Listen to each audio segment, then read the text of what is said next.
deuxième table ronde qui est maintenant affichée. Monsieur Parmentier, Monsieur Biardeau, pour parler donc des impacts du système alimentaire sur l'eau et sur le climat. Bruno Parmentier, vous êtes expert des systèmes agricoles et alimentaires durables, auteur d'ouvrages de référence sur la transition agricole. J'ai l'impression, en écoutant régulièrement M. Jean Covici dans le débat public, que son spectre s'élargit, et donc sans doute le vôtre aussi, et dans une discussion comme celle-ci, les spectres étroits, de toute façon, ne nous sont que d'un secours limité. Donc, M. Parmentier, je vous donne la parole en premier. Vous alertez depuis longtemps sur les impacts du système alimentaire sur l'environnement. Qu'est-ce que vous avez envie, en 5-6 minutes, pour introduire le sujet, et vous aurez le temps de revenir, bien sûr, sur les points que vous souhaitez. Quels sont pour vous les aspects les plus critiques de cette articulation, celles qui doivent nous interpeller au plus haut point, et peut-être les points aussi sur lesquels il y a des solutions déjà identifiées, mais qui sont insuffisamment mises en œuvre? Quand je suis né, il y avait 2,5 milliards d'habitants sur Terre. Quand j'ai fait mes études, il y avait 3 milliards. À moi tout seul, je vais arriver le 4e, le 5e, le 6e, le 7e et le 8e milliard. Chaque fois que symboliquement on franchissait une étape, tous les journalistes disaient ah, ce qu'on laisse est foutu. On est trop nombreux, on n'arrivera jamais à se nourrir. Nous sommes actuellement 8 milliards 100. La réalité, c'est qu'on mange beaucoup mieux sur une Terre à 8 milliards 100 millions d'habitants que quand il y en avait 2 milliards. Par exemple en Chine. Quand j'étais jeune, mes parents qui voulaient bien m'éduquer me disaient « mange-t-on pas avec tous ces Chinois qui ont faim ?» La Chine était le pays de la faim. Mao Tse-tung avait une idée folle et il pouvait mourir 1 million de gens de faim. Aujourd'hui, c'est plus 700 millions de Chinois, c'est 1,4 milliard. Et je peux dire tranquillement, les Chinois mangent. La Chine est devenue de très très très loin le plus grand pays agricole au monde. C'est quasiment premier en tout, il n'y a que en blé qui sont seconds. Donc, on a réussi à augmenter la production agricole mondiale encore beaucoup plus que la population. Alors maintenant, on sait que cette affaire va finir autour de 10 milliards. Dans le temps, on pensait que ça allait finir à 15 milliards, mais maintenant, le bébé n'est plus à la mode. Voilà. Donc, ça va finir autour de 10 milliards. Donc, il faut terminer notre job. Il faut nourrir 2 milliards de gens de plus. Donc, d'un côté, moi, je garde mon sang-froid en disant, bon, on est bien arrivé à 8, on arrivera à 10. D'un autre côté, il y a une discontinuité fondamentale qui n'existait pas quand j'étais jeune. Ou tout du moins, on ne l'avait pas vu. Un, on a cassé le joujou, la planète se réchauffe. Et deux, les ressources s'épuisent. J'ai quand même été diplômé de l'école des mines de Paris en 1972. Pas si vieux que ça quand même. Personne ne m'a expliqué que la planète se réchauffait. Et personne ne m'a expliqué que les ressources s'épuisaient. C'est dire, c'est quand même des phénomènes nouveaux. Or, ces deux problèmes vont obérer gravement l'agriculture. L'agriculture, c'est la principale victime du réchauffement climatique, quoi qu'il arrive. Donc ça va être beaucoup plus difficile de produire malgré le réchauffement climatique. Mais c'est aussi une des principales causes du réchauffement climatique. L'agriculture, elle toute seule, c'est à peu près le quart des gaz à effet de serre. Donc on va dire aux agriculteurs, il faut produire plus, malgré le réchauffement, mais attention, il faut aussi produire sans réchauffer. Et puis il y a une troisième chose qui fait que c'est très intéressant de regarder les rapports entre l'agriculture et le réchauffement climatique, c'est quasiment la seule profession qui peut nous offrir une solution.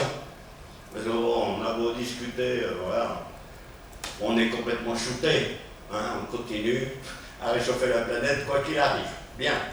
Mais il y en a qui disent, mais attends, ces gaz à effet de serre, on ne peut pas les récupérer. Ben, c'est qui s'y colle? C'est les paysans. Comment on fait pour récupérer le gaz à effet de serre? On plante des arbres, on couvre les sols. Donc en fait, les agriculteurs doivent à la fois augmenter la production, tout en respectant trois choses. Ils doivent s'adapter au réchauffement climatique. Ils doivent nettement s'améliorer en produisant moins. Et ils doivent nous sauver la mise en captant le carbone. Alors, notamment, les ressources, ça passe par l'eau. La terre, l'eau, etc. Alors pareil, vu de l'espace, on a l'impression qu'il y a beaucoup d'eau sur Terre, hein, 70% de la surface de la Terre est bleue. Alors il faut se rendre compte que si c'est très large, c'est pas profond du tout. En fait, la Terre, elle fait 6700 km de rayon. L'eau, vous avez une toute petite couche de rien du tout, ça fait entre 200 mètres et 10 km quelquefois. Autrement dit, finalement, il y a très peu d'eau sur Terre. Et puis alors, c'est pas de bol, 97% de l'eau est salée. Et les paysans sont pénibles, ils n'aiment pas l'eau salée. Donc déjà, on ne prend que 3%. Et attendez, dans ces 3%, les 2/3 sont inatteignables. Les glaces du Groenland, les nappes profondes, etc. Alors bon, avec notre irresponsabilité, on est en train de les remettre en circulation, les glaces du Groenland, mais enfin bon. Globalement, ce dont on parle, c'est 0,7% de l'eau sur Terre. Toute l'eau qui sert à quelque chose, si j'ose dire, à boire, à manger, à faire tourner les centrales nucléaires, à tout quoi, à se laver, c'est 0,7% de l'eau. Et puis elle est très mal répartie sur Terre. Voilà, grosso modo, les Brésiliens disposent de 70 fois plus d'eau que les Algériens et 230 fois plus d'eau que les Libyens. Alors nous, on a un pays tempéré. Ça va. Jusque-là, ça va. Enfin, comme jusque-là, ça va, il faut se reconnaître qu'on est très mauvais dans la gestion de l'eau en France. On n'a jamais eu à s'en occuper. Moi, je vis dans l'ouest de la France. Le bon Dieu est pourvoit. Les nuages arrivent. La pluie tombe, tout va bien. Et puis ben, tout d'un coup, même dans les pays tempérés, on dit c'est quand même beaucoup plus compliqué que ça n'était. Ben, d'abord, on a vu que de temps en temps, la pluie tombe plus. Donc il faut commencer à gérer l'eau. Enfin, nous, on est du bon côté du monde. Notre pays n'est pas en voie de désertification. Il va continuer à tomber. Il tombe entre 70 cm et 1 mètre d'eau sur notre pays. Ça fait quand même beaucoup, ça. Donc notre problème, c'est de gérer l'eau. Parce que on va avoir de plus en plus de sécheresse l'été, on va avoir de plus en plus d'inondations, parce que la sécheresse et l'inondation, ça marche avec. Hein. Quand il ne pleut pas dans un endroit, il pleut trop dans un autre. Bon, et puis on a des problèmes spécifiques. Par exemple, dans le sud-est, il n'y a pas tant de temps, on va avoir des inondations. La Méditerranée, c'est une mer fermée, elle se réchauffe beaucoup plus que l'Atlantique. Alors, c'est une bonne nouvelle pour le tourisme. On peut se baigner à la Toussaint en Méditerranée. Mais c'est très mauvais pour les gens du Sud-Est. Ça veut dire que la mer est chaude, ça évapore beaucoup. Alors, c'est pas du tout pareil. Les nuages qui arrivent venant de la Méditerranée et les nuages qui arrivent venant de l'Atlantique. Quand le nuage arrive de l'Atlantique, il va de Brest à Rennes, de Rennes au Mans, et à Strasbourg, il se balade. Mais quand il arrive par la Méditerranée, d'un côté il y a les Alpes, bon, de l'autre côté il y a le Massif central, boum. Autrement dit, il y aura beaucoup plus d'inondations dans le sud-est de la France à cause du réchauffement de la Méditerranée. Mais bon, dans l'ouest de la France, ça va le faire. Enfin, on a vu en 2022 qu'il n'y a pas beaucoup plu. Et puis on a vu en 2024 qu'il y a un peu trop plu. Donc il faut commencer à s'occuper sérieusement de l'eau. Or, comme l'ont dit mes prédécesseurs, l'eau ça sert à quoi? Ça sert accessoirement à boire, mais l'eau ça sert d'abord à manger, c'est tout. Voilà. Enfin, moi je croyais que l'eau ça servait à se laver les dents, comme on a dit, mais pas du tout. Il y a une malfaçon dans la nature. Le bon Dieu, dans nos mythes, au 3e jour de la création, je ne sais pas ce qu'il avait, s'il était amoureux ou distrait, il nous a livré les plantes sans moteur. C'est incroyable quand on y pense. Nos plantes n'ont pas de moteur. Comment elles font? Elles transpirent. C'est le coup du buvard, hein, de notre ancien. Ça, je parle aux anciens, vous ne connaissez pas le buvard, les jeunes. Voilà. On trempait notre buvard rose dans une assiette d'eau devant nos yeux ébahis, sans moteur, l'eau montait. C'est exactement pareil pour les plantes, la capillarité. Mais pour que l'eau monte dans les plantes, il faut qu'elle transpire en haut. Parce que si c'est mouillé en haut, elle ne monte pas. Autrement dit, le boulot de la plante, c'est de transpirer. Donc il faut énormément d'eau pour faire une plante. Et il y a un chiffre que les gens des villes sont stupéfaits de rencontrer, 1 kg de céréales, 1 tonne d'eau. Enfin, 1 kg de céréales pour faire 1 tonne de blé. Non. 1 tonne d'eau pour faire 1 kg de blé, 1 tonne d'eau pour faire tonnes de maïs, 1 kilo de maïs, c'est pareil pour le riz. Alors, du coup, bien, ça c'est la nourriture de base. Mais ensuite, si on va plus compliqué, ben, c'est plus compliqué. Par exemple, si on ne prend que la graine de la plante, si on fait pousser des arbres, et puis nous on consomme la graine, par exemple le café, 15 tonnes d'eau dans 1 kilo de café. 15 tonnes d'eau, ben oui, il fallait pousser un arbre pour avoir quelques grains de café. Mais bon, c'est pareil pour les fruits, etc. Bon. Et donc, il faut beaucoup d'eau. D'où l'eau virtuelle. Quand l'eau tombe, l'herbe pousse, le bœuf rumine, on s'en aperçoit pas. Mais bon, il faut à peu près, du coup, 4 tonnes d'eau pour 1 kilo de poulet. Là, je fais tout ce qu'a mangé le poulet. 6 tonnes d'eau pour 1 kilo de cochon, et 13 tonnes d'eau pour 1 kilo de bœuf.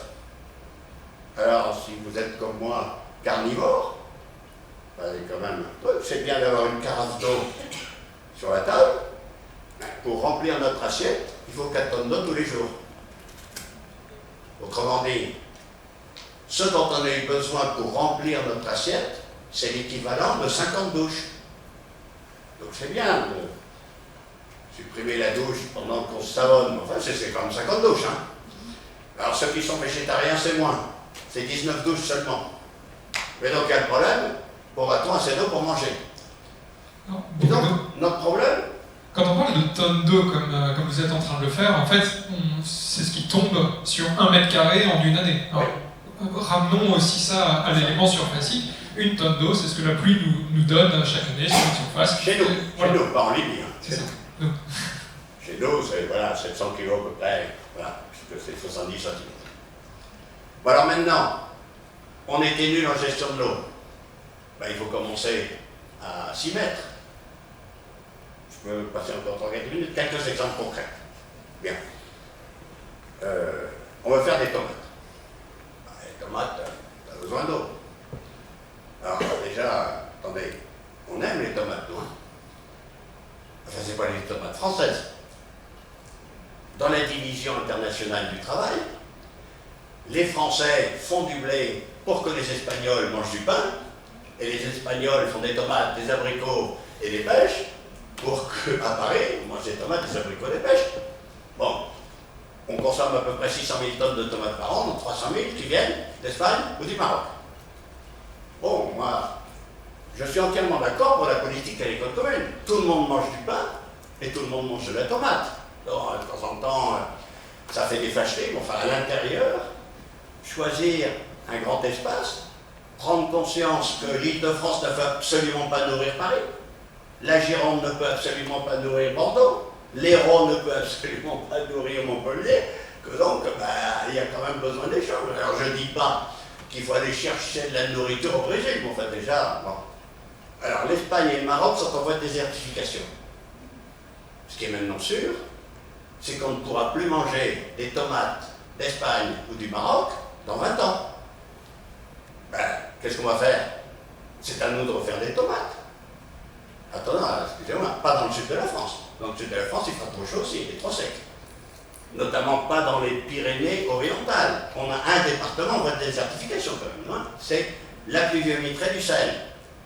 Donc c'est quelques années avec la pluviométrie du Sahel, ce sera la végétation du Sahel. Bon, où est-ce qu'on va faire les tomates? De La Rochelle à Brest et de Brest au Havre. Voyons, soyons clairs, si on veut faire des tomates sans serre, on va croire que la tomate se fait en champ, ça c'est chez grand-mère.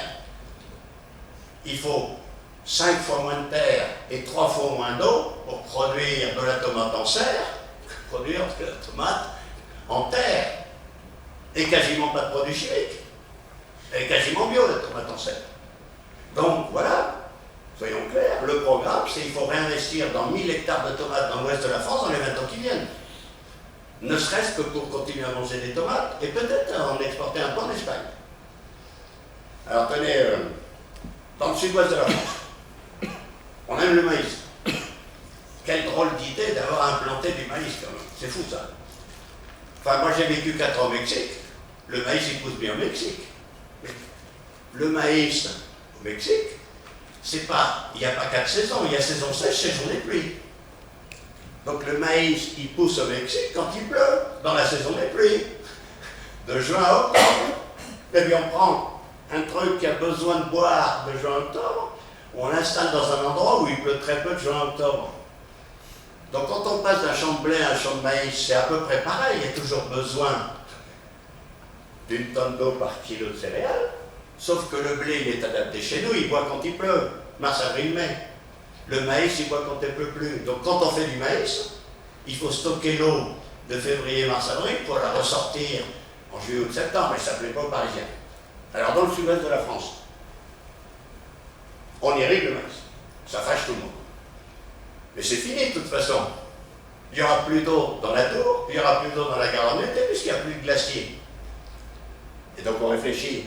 Mais attendez, il pleut dans l'ouest de la France. On a toujours de 70 à 80 cm, sauf qu'ils sont tous en même temps avec des inondations, et ensuite il ne pleut plus. Donc la réflexion normale de dire, est-ce qu'on est obligé de balancer l'eau dans la mer dès qu'elle arrive, ou est-ce qu'on peut en garder un peu pour tout de suite, pour plus tard? Alors là, c'est très simple. Le principal ennemi de l'agriculture, c'est le labour. S'il y a un truc qui est d'avenir, c'est qu'on pensait que le labourage et le pâturage étaient les deux mamelles de la France, il y en a une qui a du plomb dans l'aile, qui a la mamite. Il faut arrêter de labourer. Il faut couvrir le sol en permanence. Ben, si on couvre le sol en permanence et qu'on met des haies en permanence, on élève les vers de terre. On fait le gîte et le couvert. Les vers de terre font des petits trous. Et quand il pleut, l'eau descend et se stocke. Or, dans le Béarn, la terre, elle est capable de stocker l'eau. Alors, les producteurs de maïs disent, ouais, mais ça ne va pas, parce que nous, le maïs, on le récolte au mois de décembre. C'est trop tard pour semer. Et là, ils ont trouvé un truc qui va vous choquer, mais qui a la réflexion incroyable. Ils louent un hélicoptère début septembre, ils balancent des plantes de couverture par hélicoptère au-dessus. Tous ceux qui ont vu le maïs début septembre, ils savent que les feuilles sont comme ça, puis en dessous, c'est chaud et humide. Moyennant quoi, quand ils récoltent le maïs fin novembre, c'est déjà vert en dessous. Et donc, du coup, ça y est, il n'y a plus besoin de semer. Ça marche tout seul. Du coup, il y a des vers de terre. Du coup, on stocke l'eau dans le sol. Et les vers de terre, ils servent deux fois. Ils servent une fois pour infiltrer l'eau et la stocker dans le sol.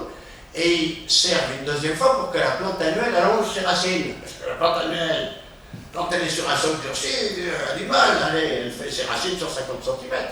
Quand c'est bourré de vers de terre, elle fait ses racines à 2 mètres. Ben, ça tombe bien, c'est là qu'on a stocké l'eau. Autrement dit, finalement, vu comme ça, même du maïs, on va pouvoir continuer à en faire dans le Béarn, même quand il n'y aura pas de glacier dans les Pyrénées, puisqu'on va stocker l'eau dans le sol. Monsieur Biargo, vous êtes coordinateur agriculture au Shift Project, spécialiste donc des stratégies bas carbone pour des systèmes alimentaires, mais sans doute pas seulement, donc vous allez nous dire ce qu'il y a au-delà du bas carbone.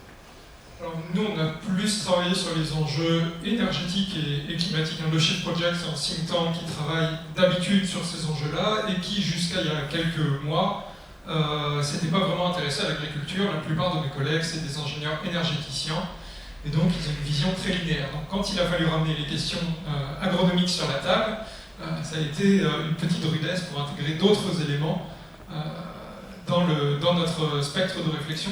Notre grille d'analyse, donc je le disais, c'est bien ces enjeux énergie et climat. Et quand on regarde l'agriculture, on a deux éléments. Sur la partie climatique, ça va être les émissions de gaz à effet de serre, bien sûr, et la vulnérabilité au changement climatique. Ce qu'il faut avoir en tête, c'est l'augmentation en fréquence et en intensité des événements climatiques extrêmes qui vont être bien plus perturbants que le plus 2 degrés pour les optimistes, plus 3, plus 4 pour ceux qui le sont moins, qui sont devant nous, à horizon 2050 et 2100. Donc ce réchauffement climatique en tendance, il va avoir un impact sur les aires de répartition des cultures.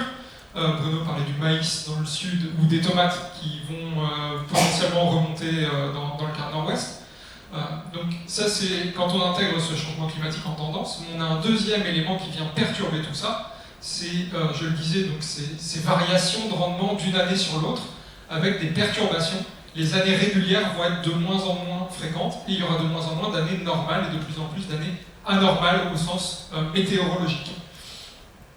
Et donc ça veut dire que pour les agriculteurs, ça va avoir des effets sur les rendements, mais aussi sur la qualité des productions, puisque par exemple le blé qui prend trop d'eau pendant l'été, et pendant la fin du printemps et le début de l'été, les propriétés des grains sont beaucoup moins bons pour les usages qu'on en a, la meunerie, etc. Et donc ces constats-là, ils nous interrogent sur, en fait, finalement, qu'est-ce qu'on peut manger à horizon 2050 et surtout, qu'est-ce qu'on peut produire. Donc c'était un peu notre grille d'analyse.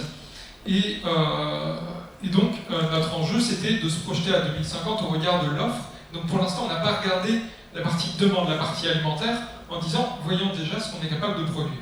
Et ce, d'autant plus que ça nous amène sur la deuxième grille de lecture qui est la nôtre, l'énergie. On voit arriver, donc, avec la raréfaction des énergies fossiles qui est devant nous, en Europe on n'a pas de pétrole sous les pieds, il nous reste que les idées éventuellement. Toujours est-il que donc on a une augmentation de la demande en énergie et on se dit, et ça a été évoqué tout à l'heure ici même, que l'agriculture, elle peut fournir, à travers un peu de biomasse, elle peut fournir un peu d'énergie. Et l'énergie qui est relativement précieuse puisque c'est sous forme liquide ou gazeuse, qui sont des vecteurs énergétiques très denses. Ce que je veux dire par là, c'est que, Bruno parlait tout à l'heure de volume d'eau, moi je vais vous parler de quantité d'énergie par volume. Quand vous avez du pétrole, dans 1 litre de pétrole, vous avez 10 kWh. 10 kWh, c'est ce que vous êtes capable de générer avec 100 heures de vélo avec vos jambes pendant 100 heures de travail. Donc dans 1 litre de pétrole, on a autant d'énergie que ça. Et quand on arrive sur du gaz, c'est un peu moins, et sur l'électricité, dans une batterie, on n'arrive pas à stocker des volumes extrêmement importants. Donc c'est ça qui fait qu'on est extrêmement addict au pétrole, globalement. C'est cette densité énergétique, dans un truc qui est vachement facile à transporter, c'est un liquide, vous le mettez dans votre jerrycan, dans votre réservoir, vous le baladez où vous voulez. Peu de contraintes, donc pour un truc extrêmement dense, c'est très pratique. Et donc, cette biomasse énergie, a priori, elle peut rendre de nombreux services, mais ça pose la question de est-ce qu'on est capable de la produire? Et le deuxième aspect, c'est avec combien d'énergie entrant dans le système, on a besoin pour produire de l'énergie sous forme de biomasse issue de l'agriculture. Et donc, ça nous amène à interroger notre dépendance actuelle de l'agriculture aux énergies fossiles. Quand on vous parle de ça, normalement, vous vous dites le gasoil pour les tracteurs, c'est le premier poste au niveau énergétique. En fait, pas tout à fait. En fait, on utilise légèrement plus d'énergie fossile sous forme d'engrais, et notamment d'engrais azotés, que sous forme de carburant dans l'agriculture française. Et donc, cet azote, ces engrais azotés, ils sont extrêmement précieux, puisqu'ils conditionnent le rendement des productions agricoles. Alors, on a deux façons de faire rentrer de l'azote dans un système agricole. La première, c'est celle que j'évoquais, l'utilisation des énergies fossiles pour faire rentrer de l'azote dans le système. Donc, c'est Haber-Bosch. Donc, on va prendre du gaz naturel sous haute pression, haute température. Ça nous sépare, ça donne de l'hydrogène d'un côté, et on récupère le diazote de l'air, puisqu'il y a de l'azote dans l'air qui nous entoure, 80%. Et donc, sous haute pression, haute température, on assemble les deux et on a de l'ammoniac qui permet après de faire de l'ammonium et des nitrates. Globalement, pour faire très simple. Et de l'autre côté, la deuxième façon de faire rentrer de l'azote dans le système, c'est la façon naturelle, c'est la fixation symbiotique. Et donc là, c'est une famille de plantes, les légumineuses, qui est capable de capter l'azote de l'air qui est autour de nous en s'associant avec des petites bactéries dans le sol. Et donc, cette symbiose dans le sol, moyennant de l'énergie de la photosynthèse des plantes, qui nourrissent ces bactéries, ça permet de capter de l'azote de l'air directement disponible pour les plantes. Mais ça, c'est relativement peu efficace, qu'on se le dise. Ça coûte à la plante énormément d'énergie pour nourrir ces bactéries, en échange de quoi elle a cet azote disponible. Et ça, c'est les deux seules façons de faire rentrer de l'azote dans le système. Et donc tout le reste, quand on parle d'engrais organiques, etc., c'est des transferts de fertilité. C'est-à-dire que, à travers le fumier, le lisier, etc., on récupère une partie de l'azote qui a été capté dans l'alimentation des animaux ou des humains pour le concentrer à l'endroit où on veut cultiver, par exemple, des céréales ou des légumes. Et donc, tous ces engrais organiques, en fait, ils sont dépendants de tout l'azote qui rentre, à la fois sous forme naturelle, la fixation symbiotique, notamment sur les prairies, et donc de ce procédé à Haber-Bosch, et donc de l'azote qui vient des énergies fossiles.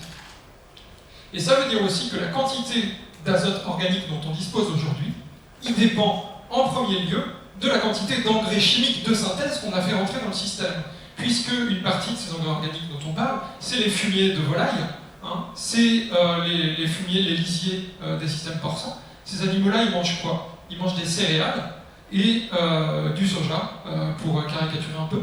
Et donc dans ces céréales, finalement, pour les faire pousser, on a utilisé 200 unités d'azote de synthèse, 200 kg d'azote de synthèse qu'on a mis par hectare de céréales, et c'est cet azote de synthèse qu'on retrouve dans les effluents. Donc quand vous avez du fumier, finalement, l'azote qui est dedans, pour une grande partie, il vient de l'azote de synthèse qu'on a mobilisé pour Haber-Bosch. Et le deuxième aspect, par rapport à ça, on a parlé un petit peu du soja, c'est une dépendance critique, et je pense que Bruno, ça te permettra de rebondir par la suite. C'est une dépendance critique en termes d'importation. En Europe, on importe l'équivalent de la surface arabe de la France, à peu près 10 millions d'hectares, cultivés donc, en Amérique du Sud, Amérique du Nord aussi, sous forme de soja. Et ce soja, en fait, c'est une légumineuse, ces plantes dont on parlait tout à l'heure, qui sont capables de capter de l'azote de l'air et de l'utiliser pour elles, pour pousser, et puis d'en laisser un peu dans le sol. Et donc ça, on ne les a pas dans notre assolement, nous on fait principalement des céréales. Et le deuxième aspect, c'est la dimension géopolitique. Ce soja, on en est dépendant aujourd'hui, donc on exporte beaucoup de céréales, et de l'autre côté, on importe énormément de protéines pour nourrir nos animaux. Merci. Du coup, une question, je rebondis tout de suite. Ces intrants énergétiques dans le système agricole, sous forme d'engrais, ne sont pas à proprement parler des intrants d'énergie, mais l'utilisation de sources d'énergie comme source d'autre chose que de l'énergie, finalement. Si je mets de côté l'énergie qui fait tourner le processus Haber-Bosch lui-même, en réalité, c'est une concurrence possible entre un usage combustible et un usage non combustible des mêmes combustibles, mais ça tombe bien puisque l'usage combustible, on a des raisons par ailleurs de vouloir le réduire. Donc, est-ce un problème? Que le cycle de l'azote soit un problème, ça, il n'y a aucun doute. Sans l'invention des engrais de synthèse dans les années 1890, l'explosion de la population dont vous parliez, Bruno, n'aurait jamais eu lieu. Et le cycle de l'azote, sur les 9 limites planétaires définies par l'Institut de la résilience de Stockholm, vous avez peut-être vu ce graphique donc c'est pas des quartiers, puisqu'on a 9, mais l'équivalent des quartiers pour le nombre 9 sur un cercle, des 9e. Voilà, des 9e, le cycle qui est depuis le plus longtemps et de la manière la plus spectaculaire dépassé en matière de limites planétaires dans cette définition-là, c'est le cycle de l'azote, bien avant, par exemple, la question des concentrations atmosphériques de CO2. Donc j'aurais juste voulu demander la précision là-dessus. Alors, sur la partie excédent, de fait, on a un excédent qui nous permet d'atteindre les rendements qu'on connaît aujourd'hui, notamment sur les céréales. C'est parce qu'on met plus que ce dont la plante a besoin qu'on arrive à atteindre des rendements qui permettent de nourrir la population et les animaux qui nous nourrissent. Après, sur la partie concurrence sur la ressource énergétique, de fait, aujourd'hui, on peut s'interroger sur le fait que si on arrive à réduire les usages des énergies fossiles et notamment du gaz fossile, potentiellement, ça peut garder un peu de ressources disponibles pour ce procédé. Néanmoins, il est extrêmement émetteur de gaz à effet de serre à la fabrication, cette fabrication des azotes de synthèse. Et donc, il y a une des possibilités qui consiste à, plutôt que d'utiliser du gaz fossile, qui, je le rappelle, vient de pays qui ne sont pas connus pour être des grandes démocraties, et notamment, il y a des grosses tensions vis-à-vis de la Russie en ce moment, parce qu'on n'arrive pas à taxer les engrais russes qu'on importe, donc eux qui fabriquent avec du gaz fossile dont ils bénéficient des gisements. Et donc, une des voies alternatives de fabrication, c'est d'utiliser l'électrolyse de l'eau, et donc on crée un nouvel usage sur cette ressource aussi précieuse. Mais on peut utiliser de l'eau à travers laquelle on fait passer un courant électrique, des quantités très importantes d'énergie, pour récupérer de l'hydrogène qu'on associe à l'azote de l'air, pour créer des engrais azotés de façon, on va dire, décarbonée, ou en tout cas a priori non fossile en fonction de l'origine de l'électricité qui permet cette synthèse. Donc on peut réduire aussi notre dépendance aux fossiles à travers ce procédé. Et en plus de ça, en France, on a un potentiel d'électrification qui est important pour notre économie. Et donc ça permet aussi de relocaliser la production de cette ressource si stratégique d'un point de vue géopolitique.